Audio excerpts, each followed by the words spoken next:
Miércoles, 30 de julio. Pasar la antorcha. Bienvenidos al estudio de la lección de escuela sabática y los comentarios del espíritu de profecía. El salmista declara cómo pueden nuestros hijos conocer a Dios y su amoroso cuidado. Una generación exaltará tus obras ante la otra y anunciará tus portentos. Salmo 145:4. Una familia debe hablar a otra familia acerca de Dios, de sus maravillosas obras y de sus enseñanzas, todo ello con el fin de transmitir el conocimiento bíblico a otra generación. Lee Éxodo 12:24 al 28. ¿Qué punto importante se planteó aquí? Éxodo 12:24 al 28. Guardaréis esto por estatuto para vosotros y para vuestros hijos para siempre. Y cuando entréis en la tierra que Jehová os dará, como prometió, guardaréis este rito. Y cuando os dijeren vuestros hijos, ¿qué es este rito vuestro?, vosotros responderéis, es la víctima de la Pascua de Jehová, el cual pasó por encima de las casas de los hijos de Israel en Egipto, cuando hirió a los egipcios. Y libró nuestras casas. Entonces el pueblo se inclinó y adoró. Y los hijos de Israel fueron e hicieron puntualmente así, como Jehová había mandado a Moisés y a Aarón. Los padres eran los primeros maestros en Israel y debían contar la historia del Éxodo a sus hijos. No debían hacerlo como si se tratara de un mero acontecimiento histórico pasado, sino que debía presentárseles como su propia experiencia, aunque hubiera ocurrido mucho tiempo antes. Debían identificarse con sus antepasados al celebrar esta fiesta, y la historia debía ser revivida y actualizada. El padre decía, estuve en Egipto, vi la derrota de los dioses egipcios y las plagas sobre Egipto, y fui liberado. El libro de Éxodo subraya 2 veces cómo debían los padres responder las preguntas de sus hijos acerca de la Pascua, ver Éxodo 13:14 al 16, Deuteronomio 26:5 al 9. Es digno de notar que los israelitas estaban aún en Egipto cuando se les dijo que celebraran su liberación. Toda la celebración fue, pues, un acto de fe. Tras recibir las instrucciones, el pueblo se inclinó y adoró, Éxodo 12:27, a su Redentor, y luego siguieron las indicaciones acerca de la Pascua. En el libro del Deuteronomio se recuerda a los israelitas que debían contar su historia de tal manera que pudieran internalizarla como si se hubiera tratado de su propio viaje. Nótese el tono colectivo de este relato, así como el énfasis en la experiencia presente. Entonces dirás ante el Señor tu Dios, un arameo a punto de perecer fue mi padre.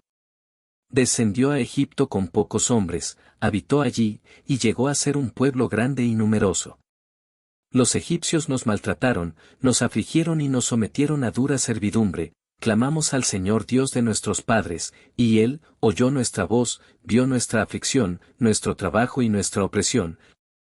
Y nos sacó de Egipto con mano fuerte y brazo extendido, con grandes portentos, señales y milagros, y nos trajo a este lugar, y nos dio esta tierra que mana leche y miel. Deuteronomio 26:5 al 9.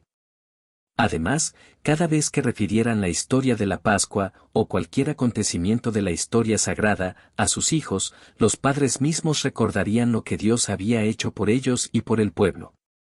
Rememorar la Pascua era, pues, una bendición tanto para quien lo hacía a viva voz como para los oyentes. Comentarios del espíritu de profecía.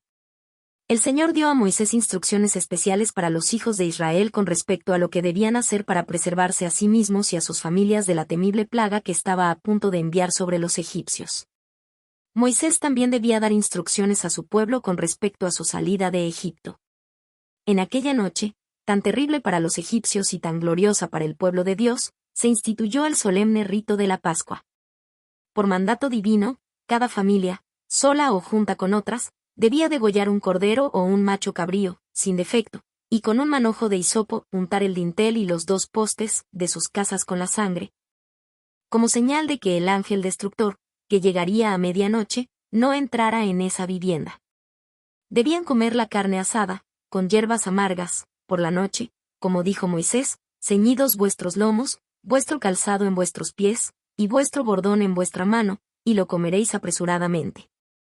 Es la Pascua de Jehová. Este nombre fue dado en memoria del paso del ángel por sus moradas. Y tal fiesta debía ser observada como un memorial por el pueblo de Israel en todas las generaciones futuras. Desde el corazón, 29 de julio. Página 222. Todos los actos de la vida de Jesús fueron importantes. Cada acontecimiento de su vida era para el beneficio de sus seguidores del futuro. Esta circunstancia de la demora de Cristo en Jerusalén enseña una lección importante a los que habían de creer en él. Muchos habían recorrido grandes distancias para celebrar la Pascua, instituida para que los hebreos recordaran su maravillosa liberación de Egipto. Esta ordenanza tenía por objeto apartar sus mentes de sus intereses mundanos, y de sus preocupaciones y ansiedades en relación con los asuntos temporales, y repasar las obras de Dios. Debían recordar sus milagros, sus misericordias y su amorosa bondad para con ellos, a fin de que su amor y reverencia por Él aumentaran y los llevaran a acudir siempre a Él, y a confiar en Él, en todas sus pruebas, y a no volverse hacia otros dioses. La observancia de la Pascua poseía un interés solemne para el Hijo de Dios. Veía en el Cordero degollado un símbolo de su propia muerte. Al pueblo que celebraba esta ordenanza se le instruía para que asociara el sacrificio del Cordero con la muerte futura del Hijo de Dios. La sangre, que marcaba los postes de las puertas de sus casas, era el símbolo de la sangre de Cristo, que había de ser eficaz para el pecador creyente, limpiándolo del pecado y protegiéndolo de la ira de Dios que había de caer sobre el mundo impenitente e incrédulo, tal como la ira de Dios cayó sobre los egipcios. Pero nadie podía beneficiarse de esta provisión especial que Dios había hecho para la salvación del hombre, a menos que realizara la obra que el Señor le había encomendado. Ellos mismos tenían una parte que desempeñar. Por sus actos debían manifestar su fe en la provisión hecha para su salvación. La Revista y el Heraldo, 31 de diciembre, 1872. Párrafo 11 y 12. Gracias por acompañarnos en el estudio de la lección de este día. Esta es una producción del Ministerio Mensaje Adventista. Te invitamos para que te suscribas a nuestra página y continúes apoyando nuestro ministerio.